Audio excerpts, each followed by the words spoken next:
আজ তোমাদের সঙ্গে শেয়ার করছি ভেন্ডির একটা খুব সুন্দর রেসিপি। করে খেয়ে জানাবে কেমন লাগলো। এইবারে দেখো মশলাগুলো শিলনোড়ার উপরে কালো সর্ষে, পোস্ত, 5টা বাদাম, স্বাদ মতো লঙ্কা, আমি 4টে লঙ্কা নিয়েছি। এখানে রয়েছে একটু বেসন, আর এইখানে দেখো হচ্ছে দই, তারপরে হলুদ, নুন, পরিমাণ মতন যে রান্নাটাতে যা যা লাগবে সেই সমস্ত লবণটাই আমি এখানে নিয়ে নিয়েছি। একটুখানি আছে আমার ধনে গুঁড়ো, আর সাইডে একটু আছে চিনি অল্প স্বাদ মতো। এটা হলো আমার উপকরণ। মশলাগুলো বেটে রেডি করে নিই, তারপরে তোমাদের আবার দেখাচ্ছি। এর সাথে হলুদ, লবণ, চিনি, ধনে গুঁড়ো রেডি।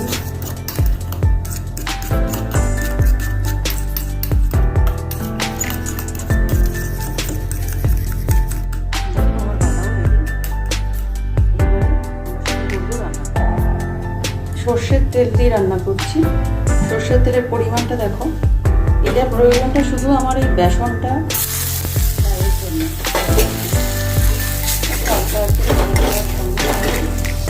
এর মধ্যে ভেন্ডিটা দিয়ে দেবো।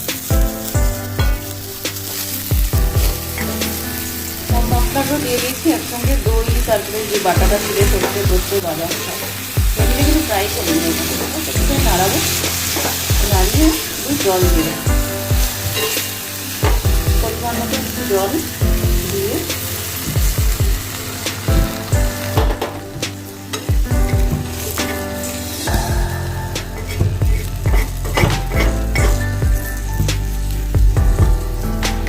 এই রান্নাটাতে তেল একদম প্রায় লাগেই না।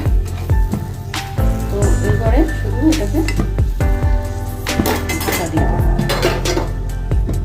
এটাই ভাপের মধ্যে ঢাকা দিয়ে সিম করে দিয়েছি। এবারে হয়ে গেলে তোমাদের দেখাচ্ছি কেমন লাগে। ফিরে এসেছি, দেখি